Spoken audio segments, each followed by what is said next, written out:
Welcome to Mondays with Maxwell. My name is Mark Cole. I'm the president and CEO of the John Maxwell Leadership Enterprise.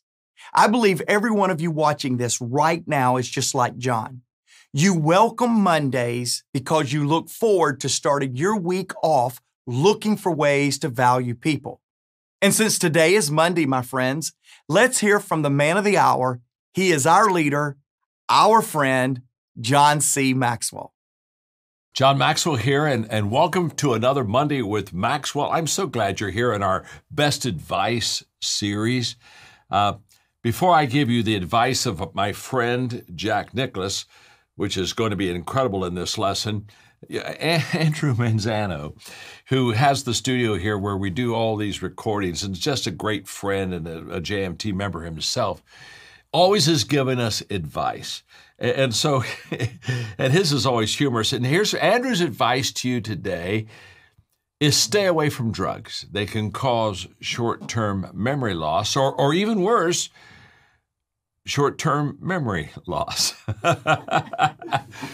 Oh, Andrew, you know what? Come up here just for a second. Quickly, Andrew. You got to put a face with all these fun quotes. This is Andrew Manzano, and give him a hand, coaches. This guy, this is our guy. And so when you get advice like that, this is always from Andrew. And then we upgrade to something a little bit better. So thank you, my friend, for doing so much added value to us on the John Maxwell team.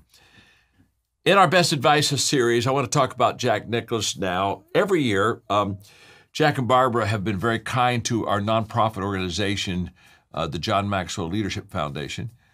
And that we have put on a golf event of which we get 12 golfers to give a wonderful donation to us. And Jack plays golf. We have 12 golfers, so he plays 6 holes with each foursome. And then he brings his 3 sons. And so Jackie, Steve, and Gary come out, and they play with a foursome the whole time. And we have lunch with him. We play golf at the Bear Club, and then we go to his house for a magical dinner. We go into his office and see all of the trophies he's won, and he tells us these incredible stories. And we go into his trophy room. He's a big hunter and a fisherman, and it's an unforgettable evening. And so I was with Jack recently. By the way, if you would be interested in attending and helping us at Equip with a donation, it's a healthy donation, trust me. But if you'd be interested in playing golf with Jack, just let us know, and we'll put you on the list, okay? But I was with him, and I said, Jack, I'm doing a Best Advice series podcast, and I said, I would like for you to think about what the best advice is that you would like to pass on. And so that evening, while people were gathering at his house, Jack and I were having just a personal conversation. And he said, John, I've been thinking all day about the best advice. And he said, I have 2 things that I want to share. And I said, okay, well, shoot. And I'm passing on to you now Jack's best advice to you. And the first one, he said, he said, I've always tried to follow the golden rule. Now, the golden rule is, treat others as you would like to be treated. And I looked at him and I said, hey, I like this, the golden bear. That's kind of his nickname. The golden bear says the best advice is the golden rule. Treat others like you would like to be treated.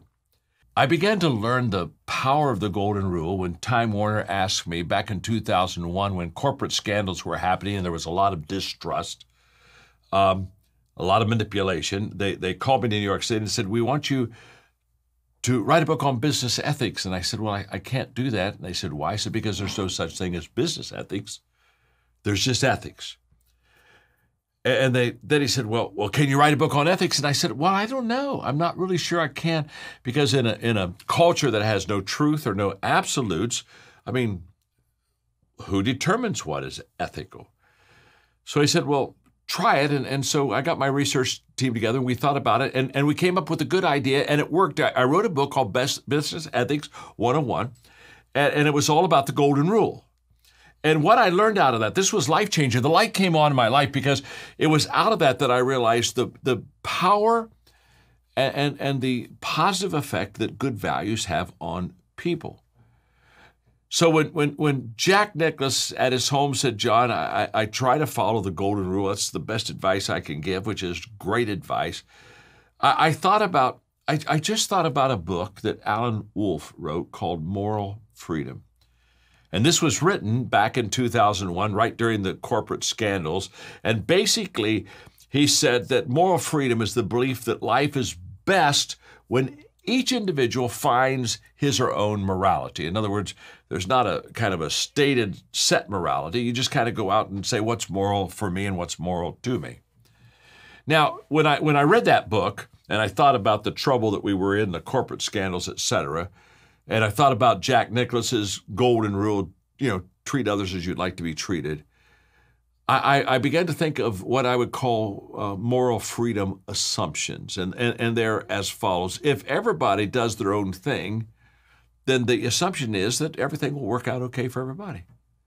And if everybody pursues their own economic self-interest, then the economy will thrive for everyone. And if everybody chooses their own family style, then the children will prosper. And we kind of basically said, you just can kind of basically choose your own morality. And the result of that is, stay with me now, the result of choosing your own moral code is that you end up focusing on yourself instead of focusing on others. In other words, you begin to have a selfish perspective of life. What's best for me? What feels good for me? Not what is best for others, not what is good for others. It's certainly the antithesis of the golden rule. And moral freedom, for me, equals minimum freedom for you. And maximum value for me really means minimum value for you. And you can see this is exactly opposite of what Jack was talking to me in his house that day about the golden rule. And so therefore, I think that's when what I call the Great Divide began. And the Great Divide was personal freedom has become the greatest value of a person's life. And when that happens, all of a sudden, it's not about you anymore. It's all about me and my rights. The result, the trust factor begins to decline. And trust determines behavior. You see, social trust is the confidence that you will do what you ought to do. It's the confidence that I will do what I ought to do. And social trust begins to fail when we do what we want to do, not what we ought to do. And where does the ought come in? Where's the core of social trust? It's in values. It's in the golden rule. Treat others. Think of others. Treat others as you would like to be treated. So when I wrote this book on the golden rule, I realized it was accepted by most cultures and religions in the world. It was easy to understand. It was certainly bigger than my own personal situation. It always valued people, and it created trust. Now, let me just, I've got to camp here for a moment because I wrote a book called Change Your World. And the whole thesis of Change Your World is that when people learn good values and they live good values, they just become more valuable. They become more valuable to themselves. They become more valuable to their family. They become more valuable to their neighbors, to their community. And so the book is, the core again is on values. And when Jack gave that advice of following the golden rule, what he was basically saying is, get a set of values that considers other people, not just your way, but has a bigger perspective, has a more mature perspective in it. In my book, Change Your World, I talk about the fact that an empty bag just doesn't stand up straight. It doesn't. You put an empty bag out in your yard, there doesn't even have to be a breeze blowing. I mean, you look back out there in 5 minutes, that empty bag, it's already fallen over. And if there is a gentle breeze that comes, the empty bag is gone. Why? It has no substance on the inside. And what happens is good values develop our core. And when we become better on the inside, we become better on the outside. When we become bigger on the inside, we become bigger on the outside. It all begins on the inside. And when Jack gave us that advice of following the golden rule, I just thought, Jack, you have a core. You have a core that makes you stand up straight. By the way, what we've discovered is, when you think of kids and social media, a lot of social media is wanting validation from somebody, kind of almost ridiculously, people you don't even know. You're wanting to kind of okay you and say you're okay and give you a thumbs up. And what we've discovered is that the more good values I have on the inside, the less validation I need from the outside. When I have good values inside of me, I don't really need a lot of validation from other people. And it's the opposite is also true. The less values I have on the inside, the more validation I seek on the outside. So this is incredible advice given to us by Jack. And so thank you. It's just beautiful. It's advice about values, the golden rule, which should be the heart and the core of our life. And then Jack, he said, but there's something else I tell young golfers, and I leaned into him especially for this because, he is the greatest golfer ever. And he said, but when I'm around young golfers, there's something I always want to make sure that they grab hold of and they learn, because he said it'll really help them. And I said, well, Jack, what was it? And he gave me this advice. He said, I tell young golfers, and he's telling all of us now because I'm passing on to you what he said to me, understand yourself. And so I said, well, let's talk about it. And he said, well, John, he said, let's talk about the game of golf. He said, the game of golf management begins by managing yourself. And you can't manage yourself until you understand yourself. And so he said, when I share with golfers that they need to understand themselves, what I'm saying is, don't let anybody put their game on you. So if you're playing with a long hitter, don't use more club or maybe more power in your swing to kind of keep up with who they are and what they're doing. He said, no. He said, you have to understand yourself, and that means you have to be yourself. And he said the first step of becoming a better golfer is to become a better you. And I thought, boy, that makes a lot of sense, doesn't it? Just kind of understand yourself, and if you can understand yourself, you can understand your golf game. If you can understand yourself, it helps you understand your family relationships. It helps you understand your business relationships. And then he said something else. He said, understanding yourself not only means be yourself or kind of like be comfortable in your own skin. He said, accept yourself. Carl Rogers said that when I accept myself just as I am, then I can change. I love that.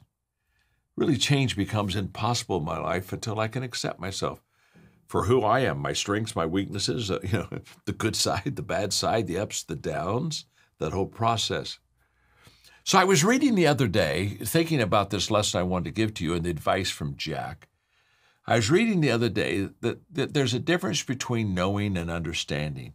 In other words, you can know a lot about something and not really understand it at all. I can remember when I had an opportunity to meet John Wooden and an opportunity for him to mentor me. I read all of his books before I got to him. I've now read all of his books, but I had a list of 5 legal pages of questions I wanted to ask him. And so I really knew a lot about John Wooden. In fact, if you'd have been on the plane when I was going out to Los Angeles to meet him for the first time, I could have sat beside you and I could explain John Wooden really, really well. But I hadn't experienced John Wooden. That didn't happen until I spent a day with him. And all of a sudden now I not only knew what he taught, but I began to understand who he was. And I think understanding myself, I wrote this down kind of to wrap up our time together. Understanding myself means that I'm comfortable in my skin. And that means that I know who I am. If I know who I am, that gives me identity. If I accept who I am, it gives me security. If I enjoy who I am, it gives me fulfillment. If I improve who I am, it gives me growth. And if I share who I am, it gives me a connection with other people. And so I think of Jack in our conversation that day and follow the golden rule, treat others as you want to be treated, and understand yourself. Just kind of know your strengths, know your weaknesses, and play within that which makes you feel comfortable, which makes you feel good and which makes you feel right. Well, we wrapped up our day with Jack at his house, and it was kind of life-changing. In fact, when we finished, he signed master's flags to all of our wonderful donors, and as another way of just saying thank you to them. And as we all left, I kind of said to myself, it's really good to be in the presence of people like Jack and Barbara Nicholas, just real good people. And the advice he gave me, follow the golden rule and understand yourself, that's Jack. That's what's made him so good, so effective. And I think that advice will help you, and I sure know it's helping me. Thanks for being with me today on Monday with Maxwell. Again, thank you for allowing me to share best advice with you. And now I have another one of our John Maxwell Team coaches, Mike McCathern, with me. He's from North Carolina. He is on our PAC group, which is an advisory council group of John Maxwell Team, and he helps our coaches do masterminding. And yes. I'm so glad you're here, Mike. It's an honor to be here, John. Thanks for joining us. We're delighted you're on the team. So talk to me about before you joined the John Maxwell Team and after you joined, and what the difference was. Oh, man. Such a great question. Before I joined the John Maxwell Team, we talk about, having a lid. Not only that, John, how do you add value to people? I thought I knew what adding value was because I've always been pouring into people at the level I knew how. Sure. Right? Helping with churches, helping leaders. But when I joined the John Maxwell Team, it was on a different level because I understand what leadership was. I understood what adding value to people and make a significant difference was, John, because I was able to take them to a different level. Now that I had coaches pouring into me, like nobody's business. I love that. It was unreal. So they're pouring into you, and then you know exactly how to pour into others. It's kind of like you cannot give what you do not have. So they're pouring into you, Mike, and you're just turning around and going back into your community and you're pouring into people. Is that the way it works? That's the way it works, John. And I can remember one story in particular. I got a young man at the Salvation Army, and he was stuck. He didn't understand, Mike, how do I get to the next level? And if he would have asked me that a different way, I probably would have tried to tell him how I get there. Yes. But you know what? It's not about telling. The answer is already within them. We just have to guide them, John. I love that. I was able to sit with him and help him guide him to the next level. Not only did he come from homelessness, John, he's a now productive citizen of society. He's doing exceptionally well, and I still talk to him to this day. Isn't that beautiful, Mike? And that's why we do, as John Maxwell Team coaches, what we do. I just love this. So take just a moment now and share with the people that are watching us why you think they should become a John Maxwell Team member. Absolutely. For anybody just thinking about joining a John Maxwell Team, I know what it was like for me before I joined a John Maxwell Team. And it would take not only in your personal life, whether you're an entrepreneur, you're a CEO of a company, you're an employee of a company, or you start your own business, joining a John Maxwell Team would take you to a different level. And I am a product of the product. If I can do it, you can do it. Yeah. Oh, Mike, thank you so much. We sure would love to have you join. Thanks so much for being with us today. So now we see there is good advice and Andrew advice. Let's call that unadvice. I hope you've enjoyed today's Monday with Maxwell Lessons. What's some good advice or some unadvice you've received? Let us know in the comments. And what can we say about our John Maxwell Team members? Every day, they look for ways to lead in and live out Maxwell leadership principles and philosophies. We're so grateful for the John Maxwell Team. Each week, we'll feature a member or mentor from our team who will share their story and their journey with you. Why? Because we want you to see the real stories of difference makers, of value multipliers, and of possibilists.